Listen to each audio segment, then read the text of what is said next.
नमस्कार दोस्तों, मैं धनंजय कुमार आपका अपने इस YouTube चैनल CGGKVDK में सभी दोस्तों का फिर से हार्दिक स्वागत करता हूं।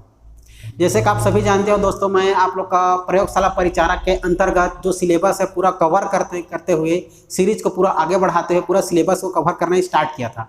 तो आज मैं रसायन के उसी कंप्लीट संपूर्ण कोर्स को कंप्लीट करते हुए अर्थात पूरा करते हुए आज मैं रसायन के पार्ट 2 भाग 2 लेकर आया हूं दोस्तों। ठीक है, अगर आप लोग भाग 1 नहीं देखे होंगे तो भाग 1 में जाकर भाग 1 वीडियो देख लेना। अगर नहीं देखे होगे तो मैं डिस्क्रिप्शन में लिंक डाल दूंगा। ठीक है, कमेंट करना आप लोग। चलो तो समय को ध्यान में रखते हैं और आगे बढ़ते हैं। आज आप लोग का चर्चा का विषय रहेगा हमारा रसायन पार्ट 2 अर्थात भाग 2। हम लोग देखो द्रव को दो आधार पर बांटे थे, एक रासायनिक आधार पर और एक भौतिक आधार पर। तो रासायनिक आधार पर कितने रूप में बांटे थे? तत्व, यौगिक और मिश्रण, ये 3 अवस्था में बांटे थे, है ना। उसको मैं पूरा कंप्लीट कर दिया हूँ पार्ट 1 में। अब आप लोग का रसायन का पार्ट 2 है जो भौतिक अवस्था में किसी भी द्रव्य को भौतिक अवस्था में हम लोग 3 रूप में बांटेंगे, एक ठोस, द्रव, गैस। ठीक है, ठोस, दूसरा द्रव, तीसरा गैस। तो 3 अवस्था। तो आज आप लोग का पूरा चर्चा का विषय रहेगा हमारे द्रव्यों का भौतिक अवस्था। ठीक है, द्रव्यों का भौतिक अवस्था। तो चलो हेडिंग डालना, द्रवों के भौतिक अवस्था। द्रव्यों के कौन सा अवस्था? भौतिक अवस्था याद रखना दोस्तों, भौतिक अवस्था। तो भौतिक अवस्था से हम लोग कितने रूप में बांटेंगे द्रव्यों को? 3। पहला याद रखना आप लोग ठोस अवस्था, सॉलिड। सेकंड याद रखना आप लोग द्रव अवस्था, लिक्विड। तीसरा याद रखना आप लोग गैस अवस्था, गैस। ठीक है, तो द्रवों के भौतिक अवस्था में हम लोग द्रवों के जो भौतिक अवस्था ठोस, द्रव, गैस। तो आज अब हम लोग पूरा पढ़ेंगे कि ठोस क्या है, द्रव क्या है, गैस क्या है। देखो दोस्तों, अच्छे से पढ़ते चलना। ये ठोस, द्रव, गैस को रटने का प्रयास मत करना, इसको अच्छे से समझ रखना। दिमाग में जितना समझ रहेगा उतना आप लोग का एग्जाम क्लियर होगा। और नोट्स प्रॉपर बनाते चलना, राइट डाउन करते चलना। वीडियो को पूरा देखना, शुरू से अंत तक देखना। और यदि मेरे चैनल में नए हो तो चैनल को सब्सक्राइब कर लेना। ठीक है, तो मैं बता दूं पूरा एक समझ है दोस्तों। आप लोग को यूट्यूब के इस हिस्ट्री में ऐसा वीडियो नहीं मिलेगा। मैं शुरू से बता देता हूँ, एक अच्छे से समझ दूंगा मैं आप लोग को कि रसायन क्या है। पूरा समझते चलना है हमें। देखना आप लोग के एग्जाम में कितना मदद होगा। पहले इस वीडियो को शुरू से लेकर अंत तक देखना, तब मजा आएगा। और धीरे धीरे देखते चलना और कॉपी में राइट डाउन करते चलना, लिखते चलना। चलो तो हम और आप लोग पढ़ेंगे द्रवों के भौतिक अवस्था, ठोस, द्रव, गैस के बारे में। तो ठोस, द्रव, गैस के बारे में पढ़ने से पहले 2 से 3 फैक्ट, इंपॉर्टेंट फैक्ट याद रखना पड़ेगा। आप लोग को समझना पड़ेगा 2 से 3 फैक्ट। वो 2 से 3 फैक्ट क्या है देखो, सबसे पहले मैं बता देना चाहूंगा जो आप लोग के एग्जाम में पूछा जाता है। ठीक है, सबसे पहले इन ठोस, द्रव, गैस को समझने से पहले एक चीज समझना दोस्तों, इंपॉर्टेंट फैक्ट से बता रहा हूं मैं, महत्वपूर्ण बिंदु। तो पहला याद रखना एक पृथककारी बल, पृथककारी बल याद रखना। ठीक, दूसरा याद रखना आप लोग अंतरा आणविक बल, अंतरा आणविक बल याद रखना, अंतरा आणविक बल। तीसरा याद रखना आयतन, आयतन याद रखना। क्लियर है? इस तीनों चीज की समझ पहले होनी चाहिए, तब आप लोग को ठोस, द्रव, गैस समझ में आएगा। ठीक है, देखो सबसे पहले पृथककारी बल किसे कहते हैं ये समझते हैं, फिर समझेंगे अंतरा आणविक बल, फिर आयतन को। तो सबसे पहले समझते हैं पृथककारी बल। तो पृथककारी बल देखो दोस्तों, इस दुनिया में बहुत सारे आप लोग का पदार्थ विद्यमान है, लेकिन सभी पदार्थ किससे मिलकर बना होता है? छोटे छोटे अणु परमाणु से मिलकर बना होता है। ठीक ना? तो समझो, तो ऐसे देखो पृथककारी बल से तात्पर्य है पृथककारी बल ऐसे बल जिसमें किसी भी द्रवों में उपस्थित अणुओं का आपस में अलग होना, पृथक होना आप लोग का पृथककारी बल कहलाता है। अर्थात अणुओं का आपस में अलग होना ही पृथककारी बल की प्रवृत्ति होती है। समझ मिल गया? पृथककारी बल से तात्पर्य अणुओं का आपस में अलग होना। एक दूसरी फैक्ट आप लोग का है अंतरा आणविक बल। तो अंतरा आणविक बल क्या है? ऐसे बल जिनमें पदार्थों में उपस्थित अणु है ना, तो पदार्थों में क्या होता है? अणु होता है। तो अणुओं का आपस में जुड़ना, ठीक है, आपस में जुड़ना क्या होता है, आंतरिक बल, मतलब आंतरिक आणविक बल की प्रवृत्ति होती है। मतलब किसी भी पदार्थ में उपस्थित अणुओं का, जो भी पदार्थ में अणु रहेगा ना, तो किसके कारण जुड़ा रहेगा आपस में, अंतरा आणविक बल के कारण ही आपस में जुड़े रहता है। क्या कहलाता है आप लोग का, मतलब आंतरिक आणविक बल। ठीक है, अंतरा आणविक बल कहलाता है। तीसरा आयतन। आयतन मतलब समझना त्रिविमीय रूप से जो भी द्रव अपना स्थान घेरेगी, क्या कहलाएगा आप लोग का, आयतन कहलाता है। त्रिविमीय रूप से बता रहा हूँ, नहीं 2D होता है या 3D होता है। ठीक है, तो मैं 3D बता रहा हूँ, त्रिविमीय रूप से। त्रिविमीय रूप से कोई भी पदार्थ जब अपना स्थान घेरता है, आयतन कहलाता है। ठीक है, आयतन हो गया। तो देखो 3 चीजें बताई मैंने, है ना। पहली क्या है मेरी, आप लोग का पृथककारी बल। पृथककारी बल से तात्पर्य अणुओं का आपस में अलग होना, एक। दूसरी फैक्ट है आप लोग का अंतरा आणविक बल। अंतरा आणविक बल से तात्पर्य अणुओं का आपस में जुड़ना। आपस में जुड़ना बोलेगा तो अंतरा आणविक बल, और आपस में अलग होना बोले तो पृथककारी बल। पृथक मतलब अलग होना, अंतरा आणविक मतलब जुड़ना। क्लियर हुआ। तीसरी फैक्ट आयतन। आयतन मतलब स्थान घेरना, त्रिविमीय आधार पर स्थान घेरना मतलब आयतन। क्लियर है, लिख देता हूं। देखो सबसे पहले पृथककारी बल, अणुओं का आपस में क्या होना है, अलग होना। अणुओं का आपस में अलग होना। ठीक है ना। जैसे कोई अणु पास में से घिरा हुआ है तो वो दूर दूर हो जाएगा, तो किसके कारण दूर होता है, पृथककारी बल कारण दूर होता है। ठीक। अंतरा आणविक बल, तो जो अंतरा आणविक मतलब किसी पदार्थ में अंतरा आणविक बल अधिक होता है, मतलब घन, मतलब एकदम ठोस होता है। ठीक है, अंतरा आणविक बल तात्पर्य अणुओं का आपस में जुड़ना। अणुओं का आपस में क्या होता है दोस्तों, आपस में जुड़ना ही आप लोग का, आपस में जुड़ना अंतरा आणविक बल कहलाता है। ठीक है। आयतन मतलब त्रिविमीय आधार पर, त्रिविमीय रूप से क्या होता है, त्रिविमीय रूप से आयतन मतलब स्थान घेरता है, स्थान घेरना। ठीक है, स्थान घेरना मतलब क्या कहलाता है, आयतन कहलाता है। 3 चीज समझ मिला। तो पृथककारी बल, अंतरा आणविक बल और आप लोग का आयतन, तीनों चीज को याद रखना। क्लियर है। चलो उम्मीद करता हूँ तीनों समझ में आ गया होगा। अब आगे बढ़ते हैं धीरे से, और आप लोग का प्रारंभ करते हैं हम लोग ठोस, द्रव, गैस को समझना। तो सबसे पहले समझते हैं ठोस को। चलो ठीक है, इससे पहले मैं इसको मिटा देता हूं। ठीक है दोस्तों, तो ठोस, द्रव, गैस को अब समझते हैं। ठीक है, तो सबसे पहले समझते हैं हम लोग ठोस को। ठोस के बाद समझेंगे द्रव को, द्रव के बाद समझेंगे गैस को। एक सरल शब्दों में यदि मैं समझाना चाहूंगा ठोस क्या है, द्रव क्या है और गैस क्या है, तो देखो ठोस की परिभाषा समझो।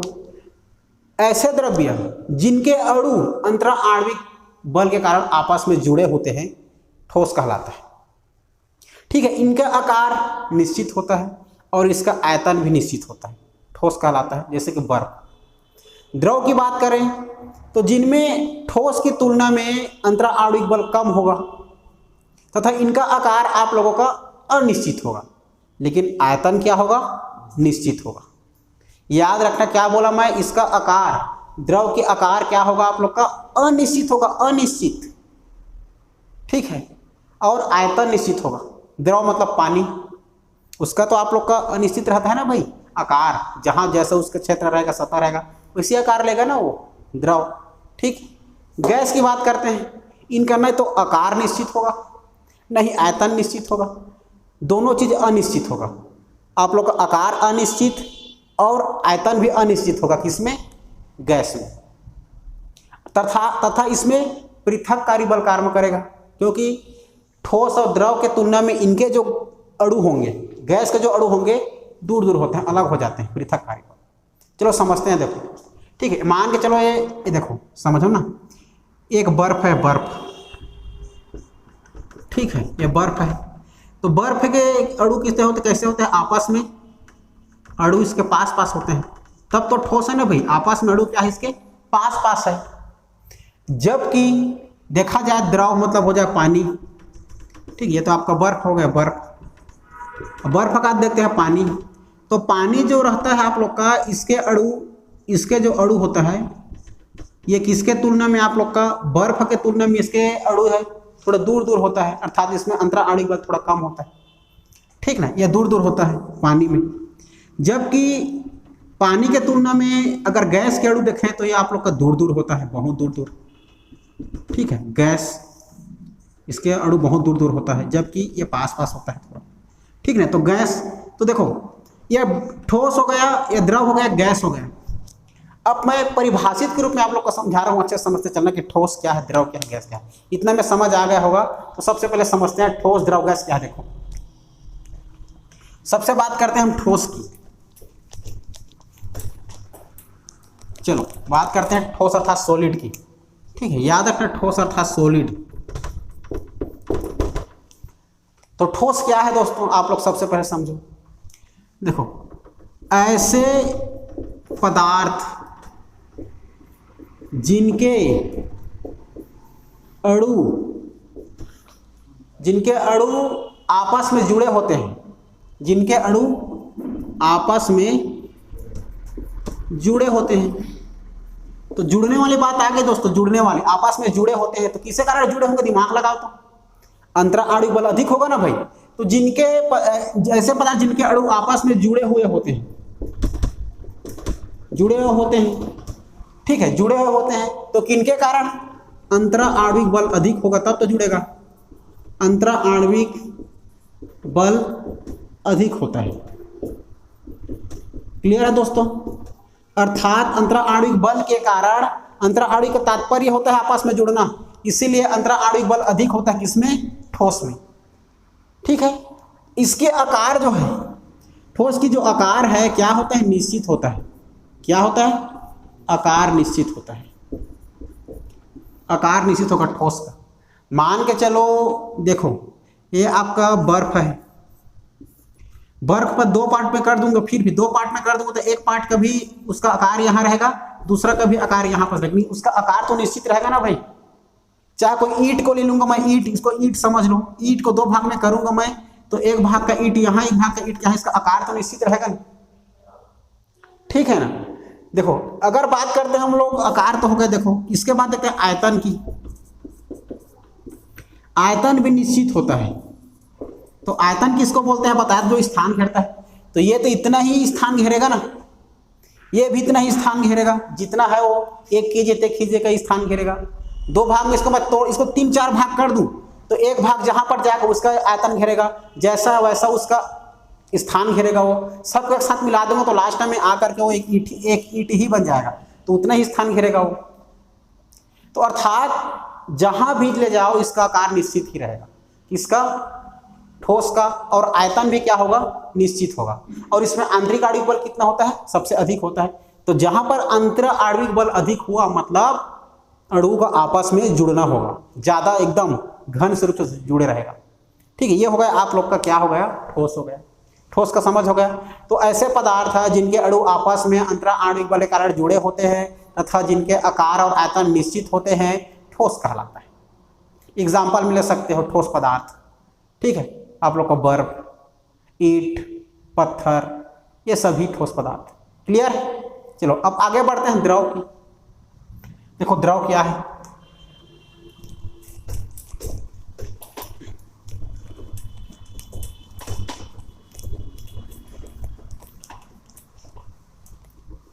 देखो दोस्तों अब ठोस की बात करते हैं हम लोग, ठोस के बाद द्रव की बात करते हैं। द्रव क्या है समझो, द्रव अर्थात लिक्विड, लिक्विड लिक्विड। तो द्रव क्या है, ऐसे पदार्थ जिनके अणु ठोस के अपेक्षा उनके अणु दूर दूर होते हैं, अर्थात इसमें अंतरा आणविक बल ठोस के अंतरा आणविक बल से थोड़ा कम होता है। तो जहां पर थोड़ा अंतरा आणविक बल कम होगा वहां पर उसके अणु दूर दूर होंगे ना दोस्तों, तब तो जाकर के आप लोग का क्या कहलाएगा, द्रव कहलाएगा। देखो तो ऐसे पदार्थ जिनके अणु किसके तुलना में, ऐसे पदार्थ जिनके अणु ठोस के अपेक्षा या ठोस के तुलना में, ठोस के अपेक्षा इनके अणु ठोस की अपेक्षा अणु दूर दूर होता है। ठीक है, अर्थात अंतरा आणविक बल क्या होगा, इसमें थोड़ा कम होगा। किसके तुलना में? अंतरा आणविक बल कम होगा आप लोग के ठोस के तुलना में। ठीक है ना, जैसे कि ठोस कैसा था, ऐसा था पूरा पास पास में था, है ना, तो ये पास पास में था। लेकिन द्रव में इसके जो अणु होगा थोड़ा दूर दूर हो जाएगा, ऐसे दूर दूर हो जाएगा, इसके अणु दूर दूर हो जाएगा, यह द्रव कहला जाएगा। ये ठोस तो बता दिया, द्रव ऐसे हो जाएगा। ठीक ना, तो इसमें क्या आकार निश्चित होगा, द्रव अर्थात पानी, तो क्या इसका आकार निश्चित होगा? क्या आकार अनिश्चित होगा दोस्तों। क्या होगा? इसका आकार की बात करें हम, आकार की, तो आकार अनिश्चित होगा, याद रखना, अनिश्चित। जबकि आप लोग का ठोस का आकार निश्चित होता है और द्रव की आकार अनिश्चित होता है, आकार अनिश्चित होगा। बात करते हैं इसके आयतन की, तो आयतन दोस्तों मतलब स्थान घेरना। जैसे पात्र में, जैसे सतह में डालोगे आप लोग का द्रव्य का, तो वैसा तो उसका आयतन रहेगा, वैसे ही स्थान घेरेगा। थाली में डालोगे तो थाली में उतना ही स्थान घेरेगा वो, जैसे उसका क्षेत्रफल रहेगा। गिलास में डालोगे तो उसका आयतन उतना ही स्थान घेरेगा जितना उसका क्षेत्र रहेगा। ठीक है ना, तो आयतन क्या होगा दोस्तों, इसका निश्चित होगा। क्या होगा? निश्चित होगा, निश्चित। और आकार अनिश्चित होगा। तो अब देखो, द्रव को समझना। द्रव एक ऐसे पदार्थ है जिनके अणु ठोस की अपेक्षा दूर दूर होते हैं, अर्थात इसमें अंतरा आणविक बल थोड़ा कम होता है, एवं आकार तथा आयतन, आकार अनिश्चित तथा आयतन निश्चित होता है, द्रव कहलाता है। उदाहरण में पानी, तेल, ठीक है, वाटर और ऑयल, ये सभी याद रखना, ग्रीस, ये विभिन्न प्रकार से हो गया आप लोग का द्रव हो गया। बात करते हैं दोस्तों अब हम लोग गैस की।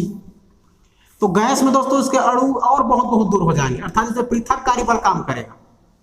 ठीक है, गैस में तो देखो, गैस समझते हैं। गैस क्या है? गैस में समझना दोस्तों आप लोग, ऐसे पदार्थ जिनके अणु पृथककारी बल के कारण अलग अलग होते हैं, दूर दूर होते हैं, अर्थात इसमें अंतरा आणविक बल नगण्य के समान होता है, तब तो जाकर के उसे पृथककारी बल काम करेगा, याद रखना। ठीक है, ऐसे गैस मतलब ऐसे पदार्थ जिनमें मतलब जिनके अणु आपस में क्या होते हैं दोस्तों, आपस में दूर दूर होते हैं, अर्थात इसमें अंतरा आणविक बल क्या होगा बताओ, नगण्य होगा ना दोस्तों। अंतरा आणविक बल इसमें कैसे रहेगा, नहीं के समान रहेगा, तब तो दूर दूर होगा। अगर अंतरा आणविक बल उसमें काम करता अधिक रहता तो पास रहता ठोस की तरह, लेकिन इसमें अंतरा आणविक बल नगण्य के समान है, अर्थात इसमें कौन सा काम कर रहा है, पृथककारी बल, पृथककारी बल काम कर रहा है। ठीक है, अब बात करते हैं इसके आकार की। आकार कैसा होगा जो बताओ दोस्तों आप लोग, गैस का आकार कैसा होगा पता चलेगा क्या? नहीं, तो इसलिए इसका आकार अनिश्चित होता है। क्या होता है? अनिश्चित। तो द्रव का आकार मतलब गैस का आकार कैसा होता है, एग्जाम्पल में लेना अनिश्चित होता है, मतलब आंसर में लेना अनिश्चित होता है। पूछा जाएगा आयतन कैसा होता है, तो इसका आयतन भी अनिश्चित होता है। ठीक है, अर्थात जिसका एग्जाम में पूछा जाएगा, जिसका आकार और आयतन अनिश्चित होता है, कौन सा पदार्थ होता है? गैस होता है दोस्तों। ठीक है, गैस का आयतन और आकार अनिश्चित होता है। इस प्रकार से आप लोग का ठोस, द्रव, गैस समझ मिल गया। ठीक है, अब पढ़ेंगे दोस्तों हम लोग इसके बाद आप लोग का देखा जाए तो वाष्पीकरण, क्वथनांक, क्वथनांक के बाद गलनांक, गलनांक के बाद हिमांक, फिर संघनन, उसके बाद लास्ट में पढ़ेंगे ऊर्ध्वपातन। ये सभी को एक समझ होना चाहिए, और ठोस, द्रव, गैस समझ में आ गया मतलब ये चारों पांचों चीज भी आप लोग को समझ में आ जाएगा। तो चलो देखते हैं। ठीक है दोस्तों, देखो तो ठोस, द्रव, गैस का एक समझ मिल गया। अब ठोस, द्रव, गैस के बाद हमारे एग्जाम में पूछे जाने वाले कुछ इंपॉर्टेंट क्वेश्चन तो कहाँ से पूछे जाते हैं उसको थोड़ा डिस्कस करेंगे। ठीक है, और अध्ययन करेंगे। तो देखो अब हम लोग आप लोग का अध्ययन करने वाले हैं। सबसे पहले याद रखना वाष्पीकरण। ठीक है, क्या पढ़ेंगे? वाष्पीकरण, वेपोराइजेशन बोलते हैं इसको, वाष्पीकरण। दूसरा वाष्पीकरण के बाद पढ़ेंगे दोस्तों हम लोग क्वथनांक पढ़ेंगे। क्या पढ़ेंगे? क्वथनांक के बारे में पढ़ेंगे। क्वथनांक याद रखना, ठीक है। तीसरा पढ़ेंगे क्वथनांक के बाद हम लोग गलनांक पढ़ लेंगे, गलनांक। चौथा देख लेंगे हिमांक। हिमांक के बाद देख लेंगे दोस्तों आप लोग का संघनन। क्या पढ़ेंगे? संघनन। और फिर पढ़ लेंगे आप लोग का लास्ट में उद्धर्वपातन। क्लियर है? इन सभी के बारे में हम लोग डिस्कस करेंगे। देखो कुछ कुछ मैं एक एक शब्दों में, मतलब एक एक लाइनों में मैं आप लोग को समझा देता हूं। वाष्पीकरण क्या है? वाष्पीकरण किसी भी द्रव का वाष्प बन जाना वाष्पीकरण कहलाता है, ठीक है। साधारण ताप पर भी वाष्प बन जाना क्या है? वाष्पीकरण है, ठीक है। जैसे कि कपड़े का सूख जाना, अर्थात हमारा जमीन में जब पानी गिर जाता है तो पानी का सूख जाना, सब वाष्पीकरण है। अगर बात करें क्वथनांक, क्वथनांक मतलब होता है दोस्तों आप लोग का उबलना, बॉइलिंग, ठीक है। ये वेपोराइजेशन है, वाष्पीकरण। ये आप लोग का क्वथनांक है, बॉइलिंग पॉइंट है ना, उबलना। तो एक निश्चित ताप पर पानी का उबलना क्या कहलाता है? क्वथनांक कहलाता है, ठीक। गलनांक क्या है? मेल्टिंग, मेल्टिंग मतलब मेल्ट मतलब गलना। तो मेल्टिंग एक निश्चित ताप से भी अधिक आप लोग का किसी धातु को गर्म करना क्या कहता है? पिघल जाता है, ठीक है, ठोस। तो आप लोग का पिघलना क्या कहलाता है? हमारा गलनांक कहलाता है। बात करते हैं हिमांक की। हिमांक तात्पर्य होता है फ्रीजिंग पॉइंट, फ्रीज, फ्रीजिंग। तो हिमांक मतलब एक ऐसी अवस्था जो कि द्रव भी हमारा क्या होता है? फ्रीजिंग पॉइंट आ जाता है, अर्थात जम जाता है फ्रिज में। तो उसका अगर देखा जाए तो हमारा उसको क्या कहेंगे? किसी भी द्रव्य का जम जाना, फ्रीजिंग पॉइंट आप लोग का हिमांक कहलाता है। जमना मतलब हिमांक। संघनन की बात करें, संघनन, तो संघनन दोस्तों हमारा जब संघनन मतलब गैस बन जाता है, वह आप लोग का ताप के कारण जब गैस बन जाता है, और गैस जब बनता है तो वही गैस हमारा आप लोग का पानी के रूप में गिर जाता है, ठीक है। तो बादल में जब संघनन होता है तब पानी नीचे गिरता है, तो संघनन का कारण। बात करते हैं उद्धर्वपातन। उद्धर्वपातन से तात्पर्य आप लोग का क्या हो जाएगा? उद्धर्वपातन से मतलब होता है ठोस का गैस बन जाना, और गैस का ठोस बन जाना उद्धर्वपातन कहलाता है। सबका एग्जाम्पल मैं समझाऊंगा, ठीक है। आप लोग पूरा वीडियो में बने रहिए। चलो तो सबसे पहले देखते हैं हम लोग वाष्पीकरण की। चलो तो हेडिंग डालना आप लोग वाष्पीकरण, वापोराइजेशन, ठीक है। आप डालना वाष्पीकरण। चलो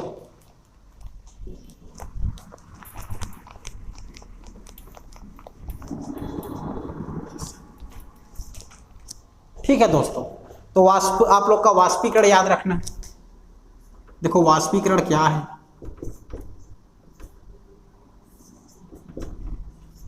वाष्पीकरण तो कोई भी पदार्थ जो है साधारण ताप पर भी, कोई भी पदार्थ हमारा साधारण ताप पर भी वाष्प के रूप में बदलते रहता है। जैसे कि पानी जब हमारा जमीन पे गिर जाता है तो धीरे धीरे आप लोग का वाष्प के रूप में उड़ जाता है। कपड़े को अगर हम छाया जगह में रखें तो ऑटोमेटिक सूख जाता है, वाष्प के कारण, वाष्पीकरण।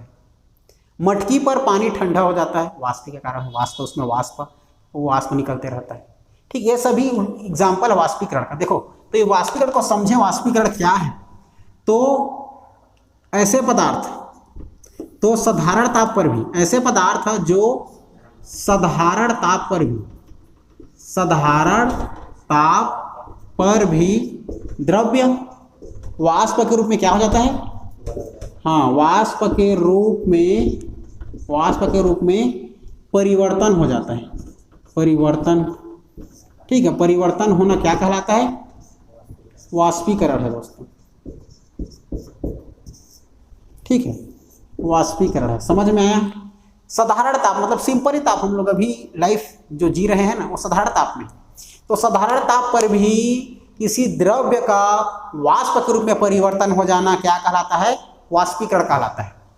जैसे कि देखो अगर बात करें हम लोग तो कपड़े का सूखना, ठीक। कपड़े का सूखना तो कहाँ पर?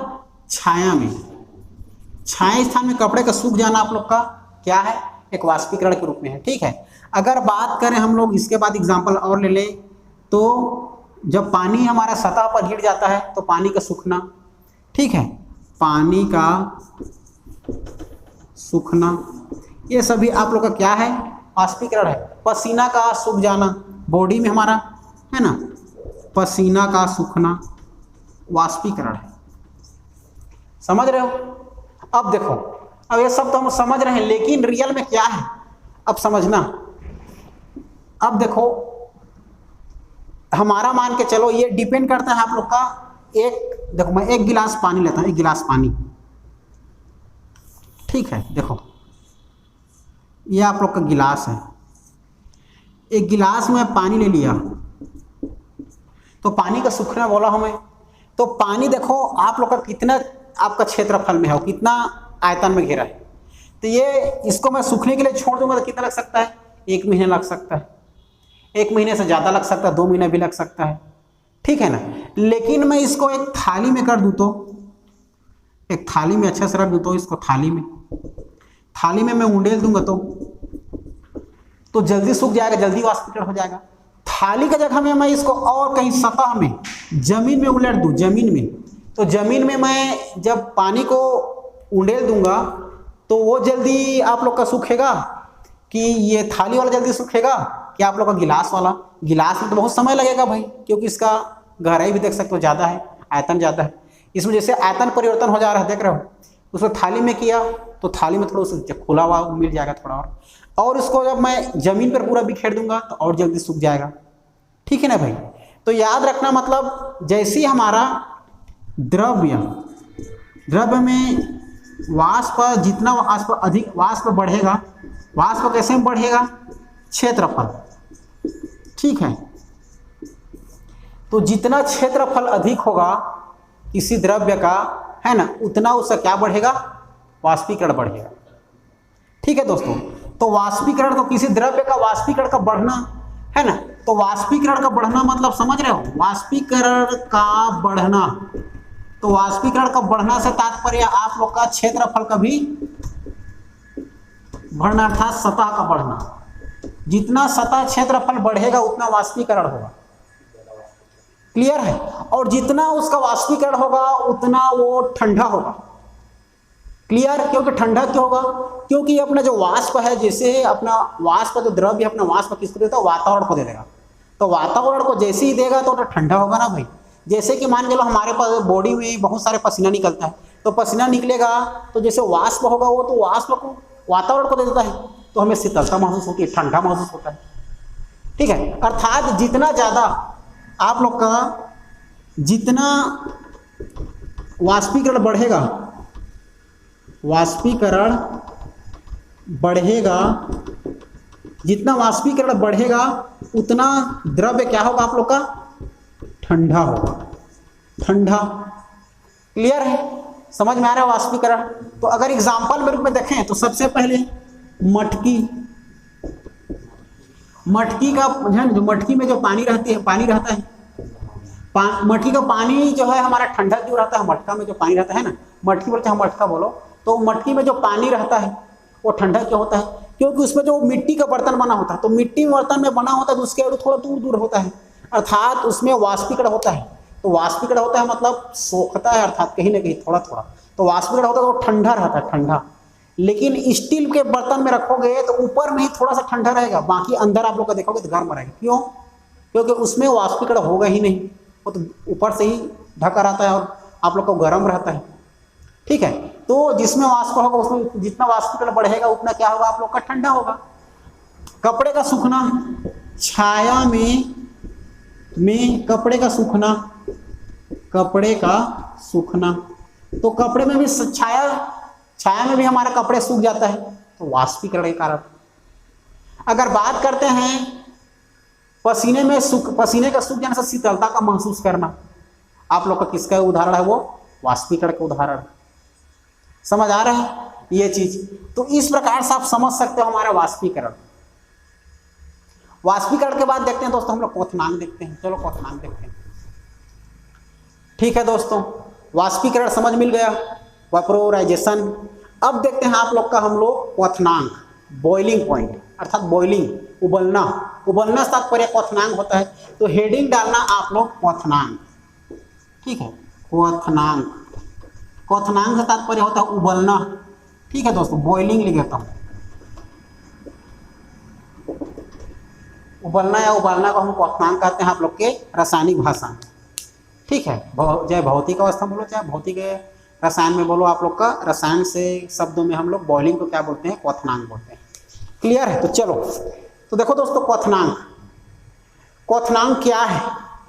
क्वथनांक एक निश्चित ताप पर किसी द्रव को उबलना, किसी द्रव का एक निश्चित ताप पर उबलना और वाष्प में परिवर्तन हो जाना आप लोगों का क्या कहलाता है, क्वथनांक कहलाता है।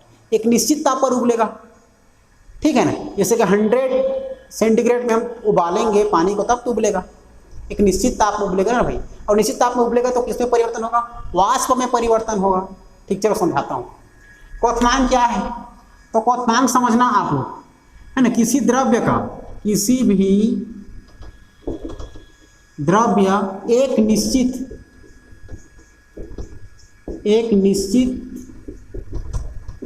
ताप में उबलना तथा उबलते हुए उबलकर, निश्चित ताप उबलना तथा उबलकर किसमें परिवर्तन होना, वाष्प में परिवर्तन होना।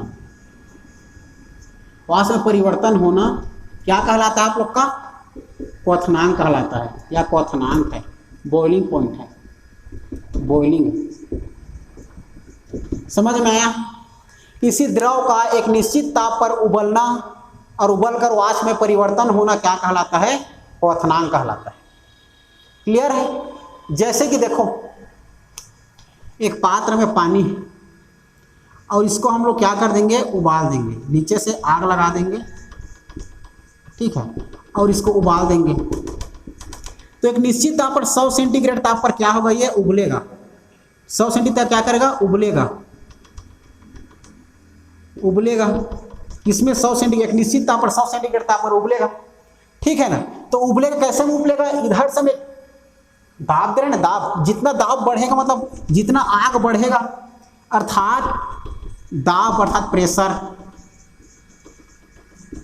समझ रहे हो, जितना प्रेशर बढ़ेगा उतना उबलेगा, समझ रहे हो, अर्थात जितना ज़्यादा दाब बढ़ेगा उतना ज़्यादा क्या होगा, पानी उबलेगा, और जितना ज़्यादा दाब कम होगा उतना पानी कम ताप में उबलेगा, अर्थात ताप का बढ़ना। ठीक है, देखो इसमें दो अवस्था है। अब देख लेते हैं, मान के चलो देखेंगे इस, क्या देखेंगे, दाब का बढ़ना, ठीक है, दाब का बढ़ना बोलो चाहे क्वथनांक का बढ़ना, चलो एक समझ लो, समझना, क्वथनांक का बढ़ना, ठीक है, और क्वथनांक का घटना,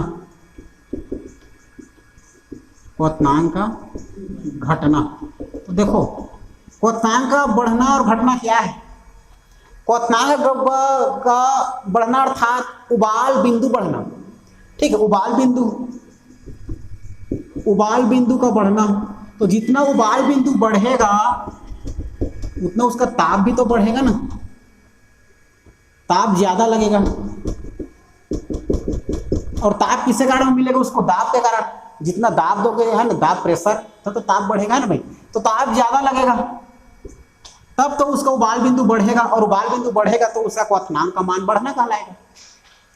अगर मान लो क्वथनांक का घटना अर्थात उबाल बिंदु का क्या होगा, घटना होगा, उबाल बिंदु जैसे है उसका घटेगा, ठीक, उबाल बिंदु घटेगा, तो उबाल बिंदु घटेगा अर्थात उसको कम ताप देंगे तब तो घटेगा, अर्थात ताप का कम लगना,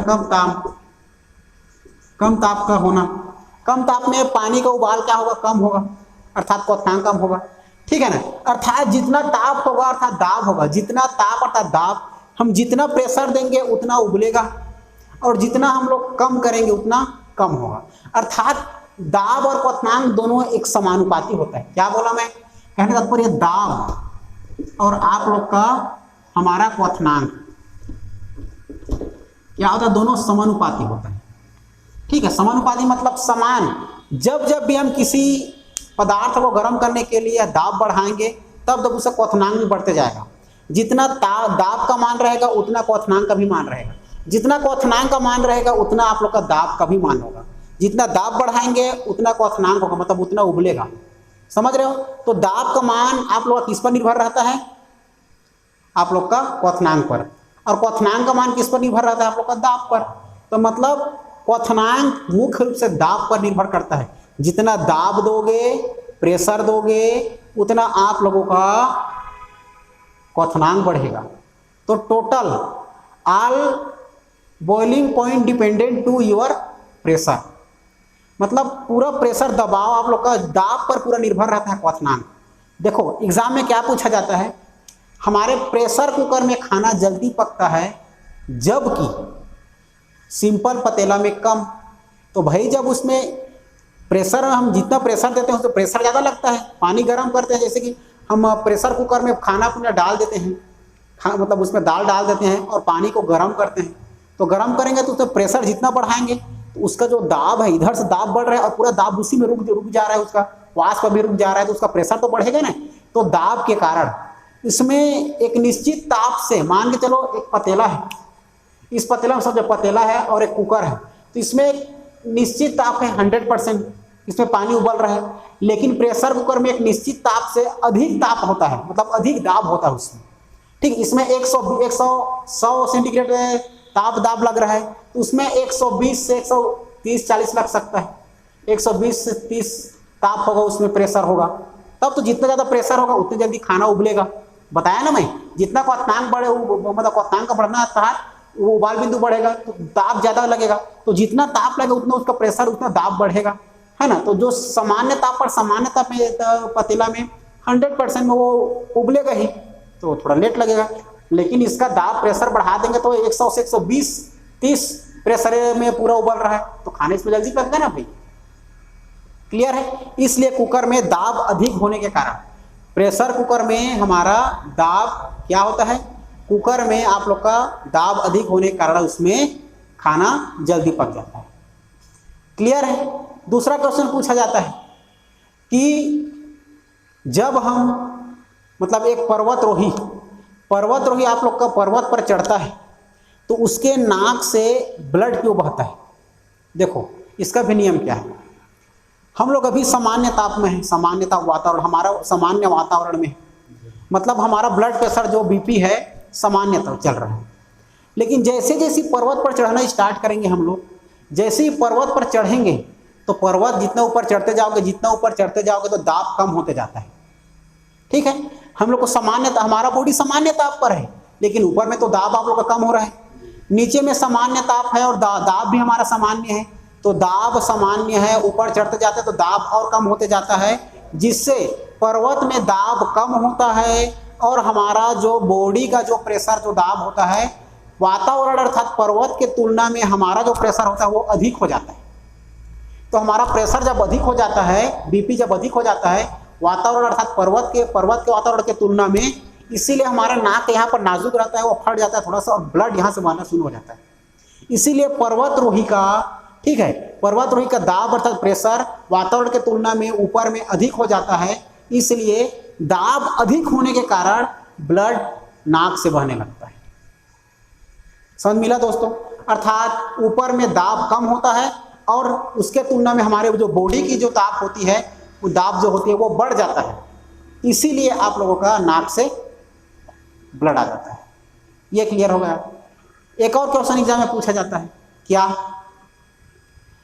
पर्वत में, ऊपर में पहाड़ी पर्वत में खाना कम समय बन जाता है जबकि हमारे पृथ्वी सतह में खाना आप लोग का जल्दी क्यों? तो ऊपर में खाना तो कम समय में बनेगा ही, क्योंकि ऊपर में हमारा दाब कम है, तो जहाँ जहाँ दाब कम होगा वहाँ पर क्वथनांक कम होगा दोस्तों। ये रियल उसका कॉन्सेप्ट है। तो जहाँ जहाँ पर जितना आप लोग का दाब होगा वहाँ वहाँ उतना क्वथनांक होगा, जहाँ जहाँ जितना क्वथनांक होगा उसका दाब भी वहाँ पर उतना देना पड़ेगा। ठीक है, अर्थात दोनों समानुपाती होता है।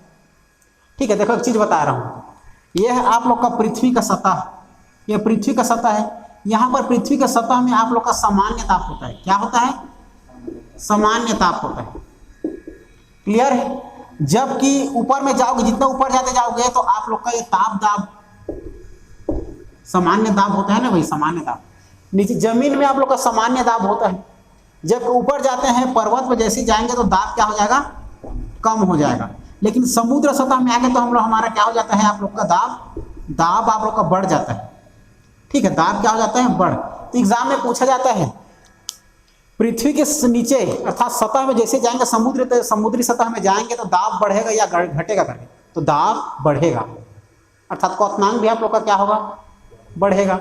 इसीलिए नमक बन जाता है, नमक समुद्र का सतह नमक बनता है। जब ऊपर जाते हैं तो हमारा खाना कम बनता है अर्थात दाब कम होगा, और हमारा उसके तुलना हमारे बॉडी का जो प्रेशर रहता है अधिक हो जाता है, इसलिए ब्लड आ जाता है नाक से या कान से।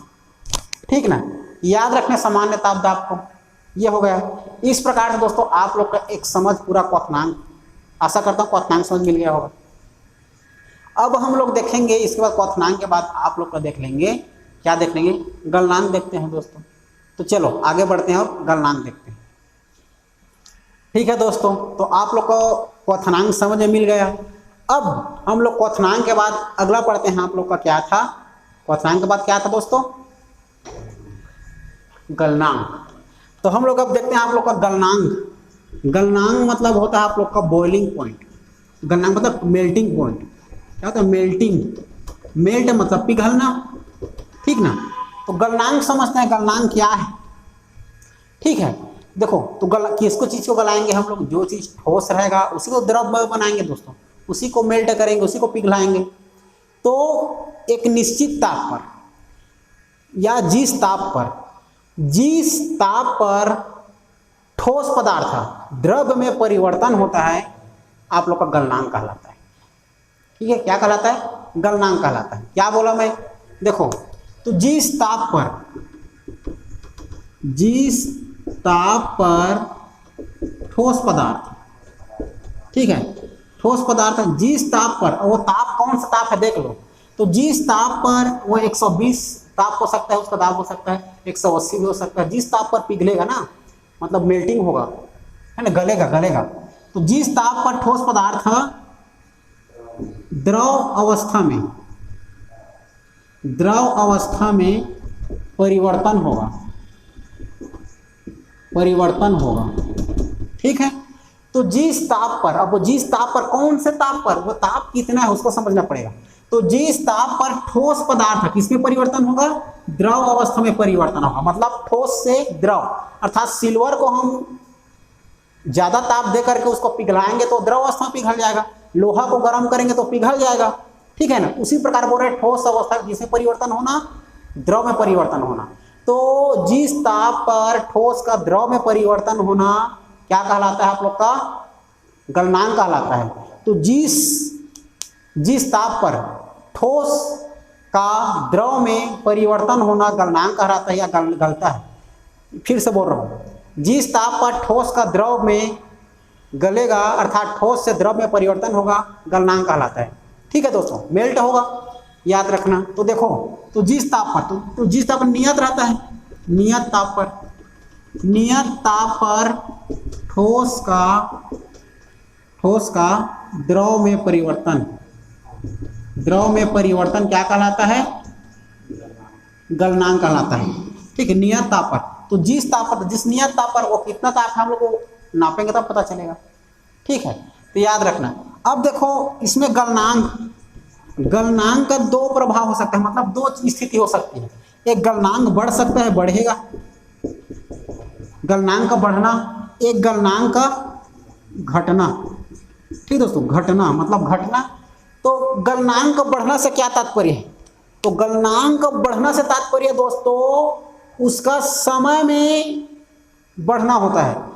जिस वस्तु का गलनांक बढ़े रहेगा उसको ज्यादा ताप देना पड़ेगा, क्योंकि उसका जो भी मान के चलो, देखो टाइटेनियम को इतना गर्म करना पड़ेगा, उसको बहुत ज्यादा ताप दोगे, प्रेशर दोगे, तब जाकर के जितना आग जलाओगे, जितना ताप दोगे उसको, उतना ही वो उसको देर लगेगा, मतलब उतने में वो पिघलेगा। मतलब किसी भी ठोस पदार्थ का, मतलब किसी भी गलनांक का बढ़ना, किसी भी धातु का गलनांक का बढ़ना तात्पर्य है उसका समय में बढ़ना, समय ज़्यादा ताप लगेगा। ठीक है, तो याद रखना, बढ़ना, गलनांक का बढ़ना अर्थात उसका ताप क्या लगेगा, ताप ज़्यादा लगेगा। क्या लगेगा, ताप ज़्यादा लगेगा। तो किसी गलनांक का बढ़ना अर्थात उस पदार्थ का गलनांक में समय का बढ़ना है। ज़्यादा समय लगेगा गलाने के लिए, टाइटेनियम को ज़्यादा समय देना पड़ेगा, ज़्यादा ताप देना पड़ेगा।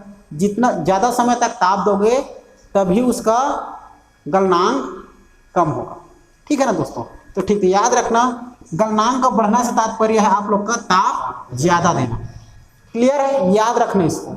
अब किसी गलनांक, किसी धातु गलनांक घटना, तो अर्थात मान के चलो लोहा है, तो लोहा को हम लोग कम समय में पिघलाएंगे तो उसको ताप क्या करना पड़ेगा, हमारा घटाना पड़ेगा ना भाई। मतलब उसका ताप कम रहेगा, फिर भी वो क्या हो जाए, पिघल जाएगा। तो अर्थात गलनांक का घटना से तात्पर्य है उस वस्तु का गलनांक में जल्दी समय में गल जाए।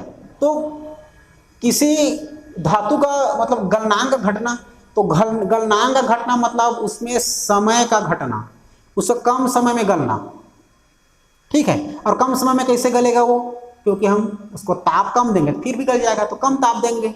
ठीक है, तो किसी गलनांक का घटना अर्थात कम ताप, और किसी गलनांक का बढ़ना मतलब समय में बढ़ना, ज़्यादा समय तक में वो मतलब गलाना पड़ेगा, और इसको कम गलनांक मतलब कम समय में हमारा पिघल जाएगा।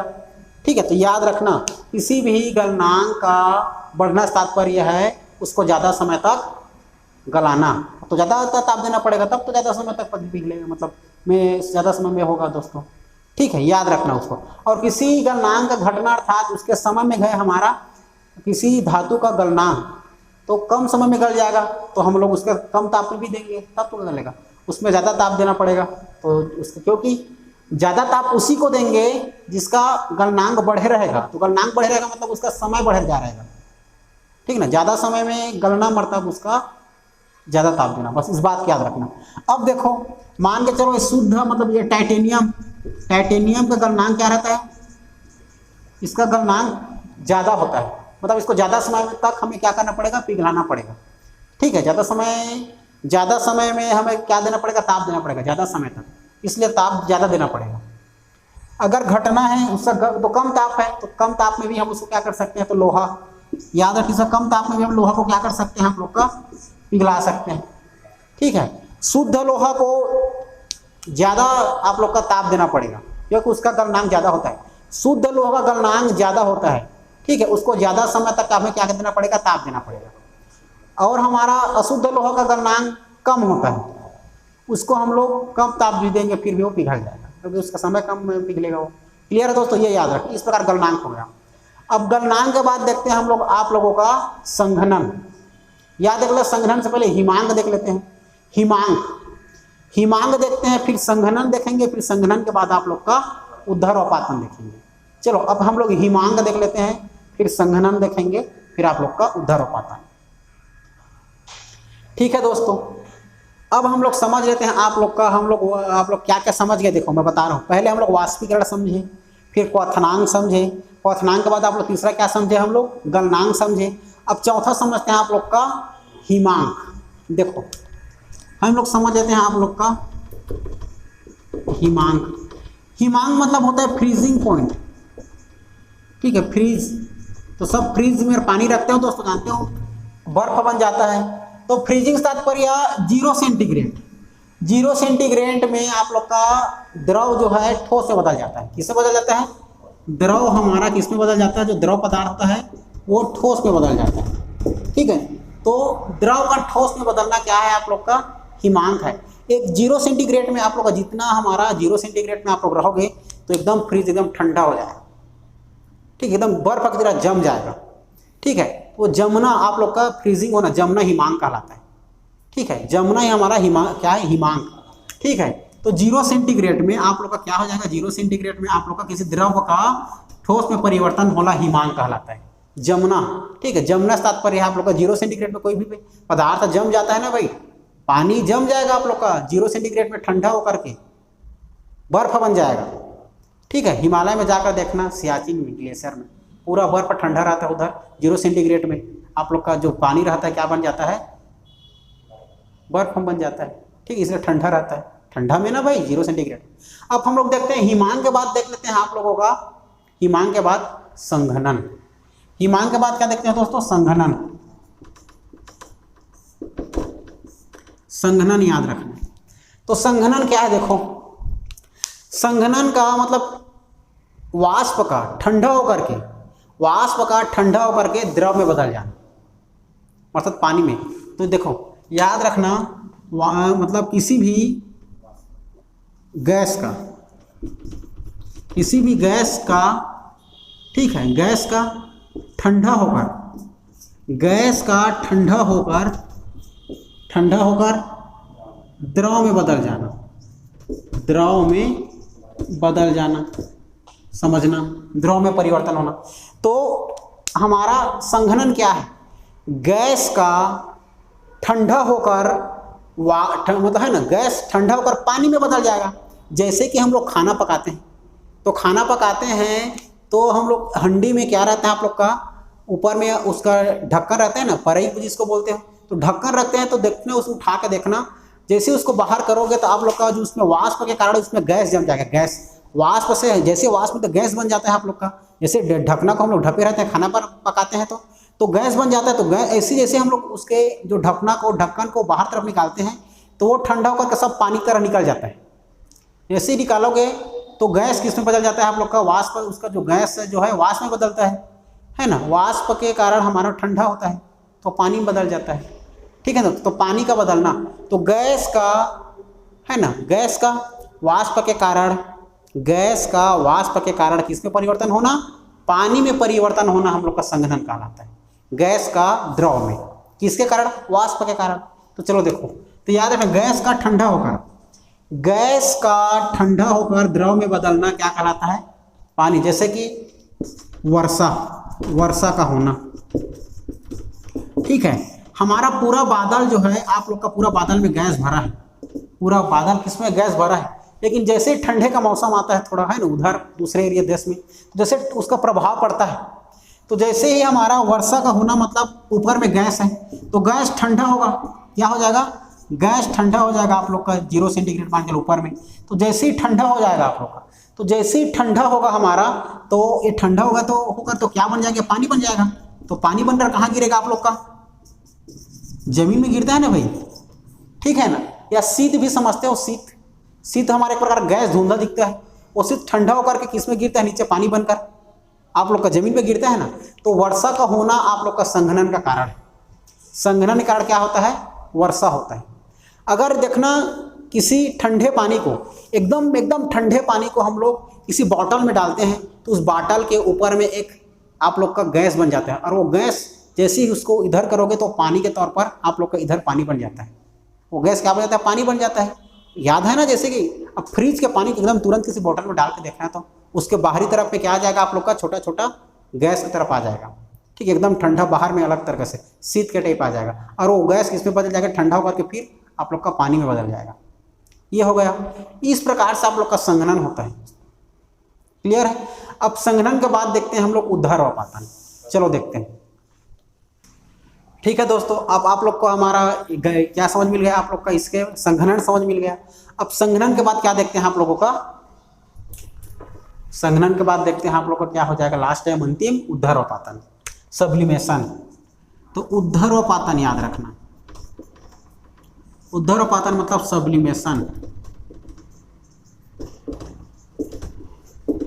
सब्लिमेशन क्या था, ऊर्ध्वाधर क्या है, तो किसी ठोस पदार्थ का गैस में परिवर्तन हो जाना आप लोग का क्या कहलाता है, ऊर्ध्वाधर कहलाता है।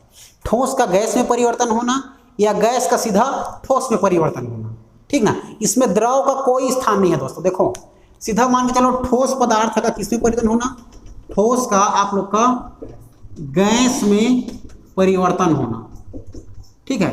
तो ठोस का गैस में परिवर्तन होना मतलब क्या है आप लोग का, ऊर्ध्वाधर, और गैस का सीधा आप लोग का ठोस में परिवर्तन होना। तो ठोस का गैस में परिवर्तन होना और गैस का ठोस में परिवर्तन होना क्या कहलाता है आप लोग का, ऊर्ध्वाधर कहलाता है, ठीक है। इसमें द्रव का कोई स्थान नहीं, यह द्रव अवस्था में नहीं होता। कौन, ऊर्ध्वाधर जो पातन है आप लोग का, इसमें द्रव अवस्था नहीं होता। तो ऐसा कौन सा घटना है जिसमें हमारा द्रव अवस्था नहीं होता, तो वो है आप लोग का ऊर्ध्वाधर। ऊर्ध्वाधर में दोस्तों आप लोगों का क्या नहीं होता, द्रव अवस्था नहीं होता। यह सीधा ठोस से द्रव अवस्था में बदलता है और द्रव से ठोस अवस्था में, नहीं सॉरी, ये सीधा आप लोग का ठोस से किस में बदलता है, आप लोग का गैस अवस्था में बदलता है, और गैस से सीधा ठोस अवस्था में। ठीक है, द्रव का कोई स्थान नहीं है, सीधा ठोस से गैस में परिवर्तन होता है और गैस से ठोस में, द्रव का कोई अवस्था नहीं होता। अगर इसका देखें हम उद्धरोपाती पदार्थ देखें, उद्धरोपाती द्रव्य, तो देखो क्या क्या द्रव्य होता है दोस्तों। सबसे पहले याद रखना आप लोग अमोनियम क्लोराइड, अमोनियम क्लोराइड याद रखना, अमोनियम क्लोराइड। दूसरा याद रखना दोस्तों आप लोग कपूर, कपूर के बाद याद रखना आप लोग का नेपथेलिन, नेपथेलिन सभी जानते हो आप लोग, नेपथेलिन जिसको आप लोग छत्तीसगढ़ी में डामर गोली बोलते हो।